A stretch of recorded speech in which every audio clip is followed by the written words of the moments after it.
Qamarun, qamarun.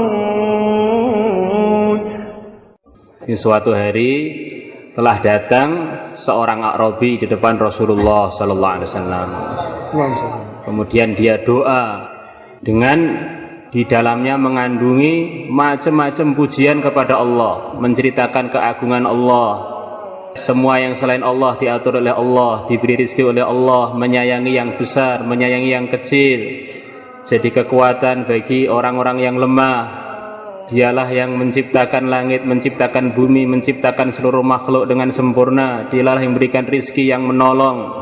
Dialah jadi pembelanya orang-orang yang ingin dibela. Dialah Allah yang menciptakan, selain Allah diciptakan. Dialah Allah yang menjaga, selain Allah dijaga. Dialah Allah yang mengatur, selain Allah diatur. Dialah Allah yang tahu berapa ukuran seluruh air yang ada di lautan. Kemudian beratnya berapa gunung-gunung, tahu pojokan-pojokan langit jumlahnya, luasnya berapa, hanyalah Allah yang tahu. A'rabi tadi memuji-muji Allah dengan begitu panjang.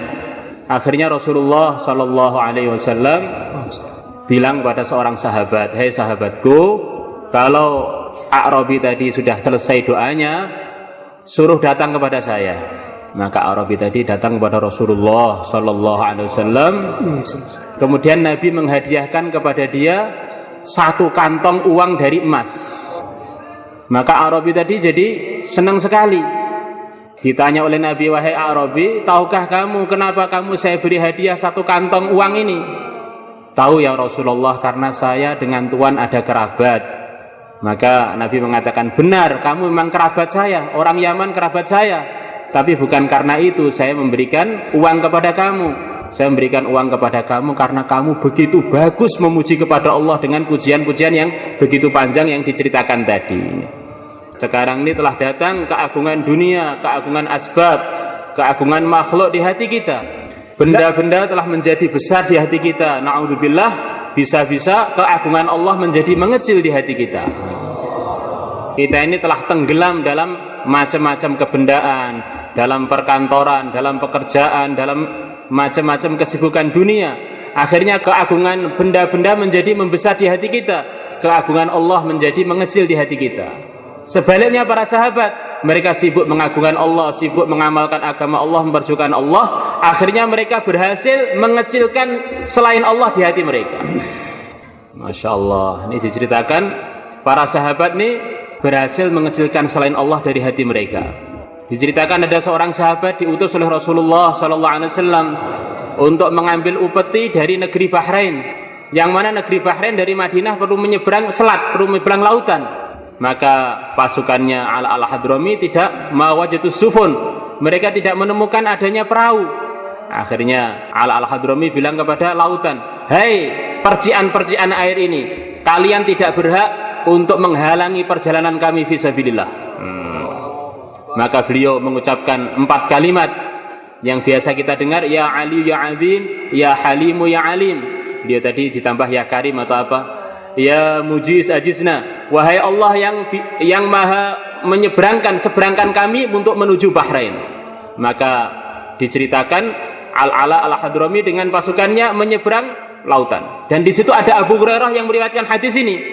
Beliau cerita, "Demi Allah, telapak-telapak kuda kami dan telapak-telapak unta kami tidak basah begitu menyeberang di atas lautan itu." Jadi nggak nempel di atas lautan. Sepertinya nyeberang tapi ternyata ngambang di atas udara. Maka begitu orang-orang Persia melihat pasukannya Al-Hadrami, mereka ketakutan. Mereka bilang, "Demit, demit, demit." "Dewan, dewan, dewan, jin, jin, jin." Akhirnya lari tunggang langgang. Allah, beliau ceritakan ini keramatnya Allah ini seakan-akan melebihi mukjizatnya Nabi Musa. Kalau Nabi Musa dulu berjalan dengan lautan dibelah menjadi 12, akhirnya beliau berjalan di atas daratan.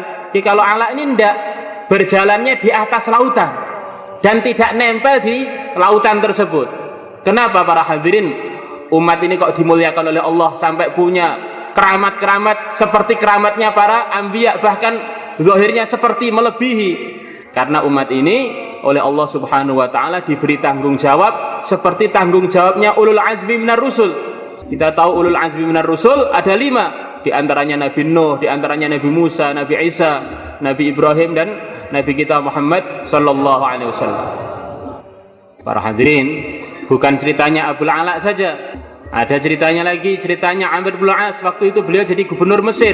Bagaimana Allah Subhanahu wa taala telah tundukkan lautan kepada Sayyidina Umar waktu zamannya Amr bin As menjadi gubernur di Mesir.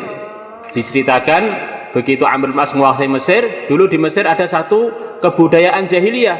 Setiap tahun Sungai Nil harus diberi sesaji berupa ajmalul fatayat, perempuan yang masih muda, yang paling cantik, dihiasi, diberi perhiasan-perhiasan seperti mau jadikan pengantin, kemudian dicelupkan di situ hidup-hidup. Baru Sungai Nil mau mengalir. Akhirnya begitu Amr bin As jadi gubernur dilarang, nggak boleh, ini bid'ah nih, nggak boleh. Ringkasnya cerita panjang, begitu nggak boleh langsung Sungai Nil nggak mau mengalir. Begitu nggak mau mengalir, Amr bin As kirim surat kepada Sayyidina Umar, saya telah buat keputusan begini. Maka oleh Sayyidina Umar dibenarkan keputusan itu. Kemudian Sayyidina Umar ngambil tinta, beliau nulis surat kepada Sungai Nil, yang isinya surat dari Amirul Mukminin, pimpinannya orang-orang beriman, kepada Sungai Nil. Wahai Sungai Nil, kalau kamu mengalir karena keinginan kamu sendiri, saya nggak perlu pada kamu. Tapi kalau kamu mengalir karena Allah, saya minta kepada Allah supaya mengalirkan kamu. Akhirnya surat tadi dikirimkan kepada Amr bin As. Beliau perintahkan supaya surat ini dimasukkan di Sungai Nil. Begitu Sungai Nil dimasuki surat tersebut, Sungai Nil ketakutan, langsung mengalir lagi sampai 15 hasta, 15 dhira'. 1 dhira' lebih setengah meter, sampai 7 meteran. Dan sampai sekarang mulai zaman Sayyidina Umar tidak berkurang walaupun 1 jengkal. Masya Allah. Diceritakan juga sahabat radhiyallahu anhum ajma'in, mereka telah berhasil mengeluarkan kebesaran makhluk dari hati mereka dan berhasil memasukkan keagungan Allah di hati mereka. Mereka lihat makhluk itu diatur oleh Allah. Mau lautan, mau api, mau air, semuanya adalah makhluk diatur oleh Allah, tidak bisa buat apa-apa tanpa seizin Allah. Telah terjadi zaman Sayyidina Umar radhiyallahu anhu, telah keluar burkan, telah keluar kawah, ya'kulul ahdar wal yabis, yang mana kawah ini telah meludeskan banyak tanaman di Madinah yang kering, yang hijau, diludeskan oleh kawah itu.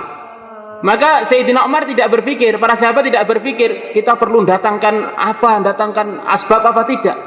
Berpikir ini kawah ini juga makhluknya Allah. Maka beliau berpikir kira-kira jalan keluarnya bagaimana. Maka beliau ingat suatu hari Rasulullah sallallahu alaihi wasallam telah datang ke masjid. Masjid biasanya nggak ada lampunya, tiba-tiba masjid itu sudah dipasang lampu-lampu hidup. Maka beliau tanya, siapa yang masang lampu di masjid ini? Maka Rasulullah dibilang telah dipasang oleh Tamim Ad-Dari ya Rasulullah sallallahu alaihi wasallam. Pertama kali yang beri lampu di Masjid Nabawi. Maka Nabi bilang kepada Tamim Ad-Dari, saya doa untuk kamu biar api tidak menyentuh kamu waktu kamu hidup ataupun waktu kamu telah mati. Wah, ini yang cocok untuk menyelesaikan ini orang yang telah didoakan Nabi ini. Maka Tamim dipanggil oleh Sayyidina Umar. Tamim, kamu tak beri tugas, ini ada kawah keluar, kamu usir kawah itu. Maka Sayyidina Umar di belakangnya Tamim di depan. Tamim bilang Allahu Akbar. Akhirnya api ini mundur. Begitu mau nyentuh Tamim, apinya mundur, takut. Allah Akbar, mundur lagi, dimundurkan, didorong-dorong sampai masuk ke lubangnya terakhir, kemudian ditutup. Selesai masalah. Maka Sayyidina Umar bilang, Masya Allah, saya lihat sendiri kejadian luar biasa ini. Orang yang melihat langsung tidak seperti orang yang hanya sekedar mendengar. Saya melihat keajaiban yang luar biasa di depan mata saya. Tamim berhasil memasukkan api di dalam lubangnya lagi, Insya Allah. Para hadirin, terjadi juga ada seorang tabi'i zamannya Sayyidina Umar, ada seorang tabi'i dari Yaman namanya Abu Muslim Al-Khawlani. Waktu beliau hidup ada seorang yang wajahnya jelek, hitam lagi, namanya Aswad Al-Ansi. Dia ngaku yadda'in nubuwah, dia ini ngaku jadi nabi. Maka dia manggil Abu Muslim Al-Khawlani untuk memaksa beliau mengakui dia sebagai nabi. Abu Muslim ditanya, "Hei Abu Muslim, apakah kamu bersaksi bahwa tidak ada Tuhan selain Allah dan Muhammad Rasulullah?" "Iya, saya bersaksi begitu itu." "Apakah kamu bersaksi bahwa tidak ada Tuhan selain Allah dan aku Rasulullah, saya nggak dengar apa yang kamu katakan, kuping saya nggak dengar. Maka Aswad Al-Ansi marah pada Abu Muslim. Akhirnya dia nyuruh orang-orang buat api unggun besar. Akhirnya Abu Muslim dimasukkan ke api.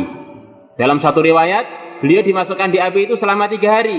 Dalam riwayat yang lain selama 7 hari di dalam api. Selepas 7 hari tidak ada satu helai rambut pun beliau yang tersentuh api.